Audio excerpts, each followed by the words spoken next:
ketika gue ngeliat beberapa teman-teman yang datang ke OSI menggunakan WHV, kendala mereka itu ternyata cukup menarik ya. Selain finansial atau apa, cari pekerjaan, yaitu bahasa Inggris.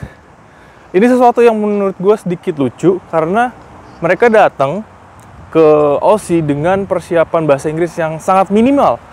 Yang menurut gue itu sedikit tidak wajar, karena harusnya kalian juga pasti bisa menggunakan akal berpikir yang cukup menarik dong ya. Harusnya kalau ke negara mana, kita menggunakan bahasa yang digunakan negara tersebut agar mempermudah kehidupan kita sehari-hari, yaitu bahasa Inggris. Dan menurut gue kalau lu semua mau ke OSI meremehkan bahasa Inggris itu cukup nekat. Kenapa? OSI ini adalah salah satu negara yang Inggrisnya paling susah ya menurut gue ya. Lu bandingin dengan bahasa Inggris Amerika, bahasa Inggris sama Inggris British gitu, itu menurut gue OSI yang paling susah banget. Sampai sekarang juga masih banyak teman-teman dan gue juga sendiri yang masih struggle untuk bisa mengikuti kecepatan mereka dan kosakata mereka, karena sangat-sangat casual, sangat-sangat berbeda gitu. Dan Australia itu juga banyak slang-slang yang aneh gitu, yang menurut gue susah banget akan kita bagi kita yang nggak yang istilahnya yang nggak terlalu pakai bahasa Inggris sehari-hari. Untuk level standar aja udah susah, gimana nanti kita mau ngikutin kecepatan yang level bahasa Inggris yang Aussie gitu.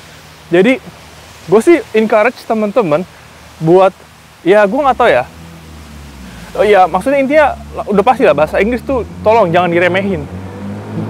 Ya mengerti banget sih kalau misalnya latar belakang kita dari kota mana, dari daerah mana yang mungkin jarang banget ketemu orang-orang yang menggunakan bahasa Inggris, ataupun mungkin yang bisa bahasa Inggris dikira so iye, itu pun banyak ya di Indonesia ya. Jadi cuman kalau kalian tahu tujuan hidup kalian mau ke Aussie, ya kalian harus tahu juga persiapan maksimal yang digunakan, yaitu bahasa Inggrisnya. Kalau berpikir, nanti di Aussie palingan kita sesama orang Asia atau apa, cara berpikir kita kan, nanti nggak perlu terlalu berinteraksi sama orang Aussie gitu kan. Bahasa Inggris mereka tuh biasa-biasa aja, jadi minimal aja bahasa Inggrisnya diremehin gitu. Jadi kayak, santai-santai, bisa lah. Nah justru itu yang bahaya, karena ya meskipun kayak gitu, bayangin aja kalau orang-orang yang lu temuin bahasa Inggrisnya susah, lu juga bahasa Inggrisnya susah, lu gimana mau kerja?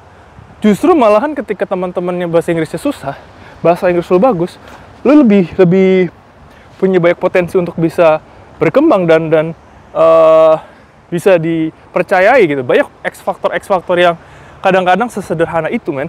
Lu bisa jadi lebih one step ahead dari orang-orang lain. Jadi bahasa Inggris itu tolong jangan diremen, sehingga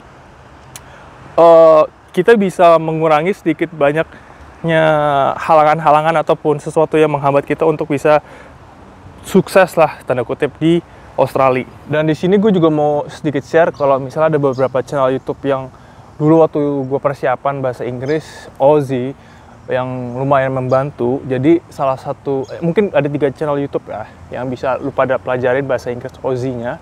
Yang pertama itu Aussie Reviews, itu video komedi lucu gitu loh, orang-orang Aussie yang buat komentar-komentar tentang video-video yang lain. Jadi itu menurut gue tuh lumayan oke lah. Ditambah juga base-nya itu dia menggunakan konsep sehari-hari. Jadi bukan kayak teaching kelas di suatu ruangan, custom grammar, itu enggak ya. Jadi channel yang gue kasih tahun kalau ini adalah sesuatu yang udah sehari-hari. Jadi yang mungkin bisa dibilang sedikit advance, cuman mau nggak mau gitu loh. Karena memang nanti lu pada ke OSI di sini udah nggak bisa terlalu slow speed lagi gitu kan. Itu Aussie Review yang pertama.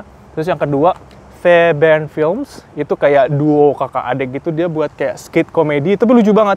Dan mereka buat konten yang sehari-hari gitu, yang kayak misalnya kenapa orang Aussie suka makan sereal, susunya belakangan atau duluan, atau misalnya kenapa mereka suka susu Milo banget gitu loh. Jadi kayak sesuatu yang juga bisa kalian pelajari secara simple tentang kultur di Aussie yang ditampilkan di konten mereka, Fairbairn Films. Dan yang terakhir menurut gue yang paling advance yaitu Garn, Garn. Kenapa itu? Karena menurut gue sih lucu banget, karena itu sangat sarkasm. Dia ini kayak bikin skit komedi juga, cuman levelnya lebih up lagi lah, advance. Kenapa? Karena dia kayak selalu memposisikan diri dia dengan beberapa pekerjaan-pekerjaan yang dia tuh tujuannya tuh untuk sarkas, kayak kritik gitu secara komedi, bagaimana misalnya traffic controller di Aussie yang kerjanya malas tapi duitnya tuh banyak banget dapat, kemudian scam di Aussie, kemudian bagaimana retail worker di Aussie kayak plus minus dan habit-habit yang konyolnya. Jadi ini beberapa channel yang gue kasih tahun ke lu buat belajar. Itu sebenarnya fun juga ya, in a way. Ya kan lu bisa setting juga kan YouTube di subtitlenya di onin. Jadi untuk itu menurut gue sih cukup baik ya. Meskipun kalau misalnya emang lu very minimum banget level Englishnya, ya lu bisa dengan aneka English style yang misalnya American atau British, tetap base-nya sama sih, kayak grammarnya, kemudian apanya ya, alphabetical. English is still English. Cuman untuk kalau lu mau smooth start, yang maksud gue yang nggak terlalu sama sekali struggle banget untuk mengikuti orang Aussie berbicara, 3 YouTube channel itu yang menurut gue very good, yang you can try to watch it and take it as a consideration to learn more, biar bisa kalian nanti waktu di Aussie nggak ke belepotan atau kebablasan dalam handle itu semua. Balik lagi ya, bagaimana kita mau mempersiapkan maksimal dan tujuannya apa, despite kelemahan dan kelebihan seseorang masing-masing beda-beda kan. Ada yang jago language, ada yang jago matematika, ada yang jago ini, ada yang jago ini.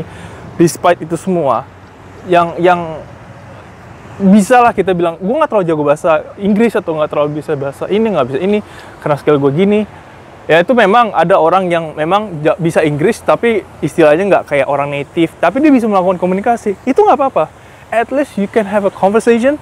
At least you don't make yourself as a burden with other people yang kayak lu aja nggak bisa beli sesuatu di supermarket, itu kayak out of question gitu kalau lu mau ke Aussie, tapi level lu sebegitu tidak confidence-nya, itu cukup ekstrim gitu. Jadi jangan sampai posisi kalian itu malahan membuat orang lain harus membantu kalian terlalu over. Jadi kalian kan jadi kayak ya beban gitu, jangan gitu. Sehingga yang standar-standar aja yang membuat kalian bisa berpikir secara logis, dengan kayak gini nggak terlalu jago, cuman I can survive and I can have communication, my listening skill, kemudian speaking skill. Itu 2 yang menurut gua lu benar-benar harus latih terus. Listening, karena Inggrisnya Aussie itu sangat-sangat susah, cepat dari 3 YouTube channel yang gua kasih tauin. Dan speaking, every day. Mau slow progress, at least every day. Dan gue yakin kalau lu benar-benar mau, lu pasti bisa. If there's a will, there is a way. Itu aja tips dan tricks dan sharing sesuatu yang mau gue kasih tahun kalian. And as usual, thank you for watching this video. Stay safe. Bye-bye.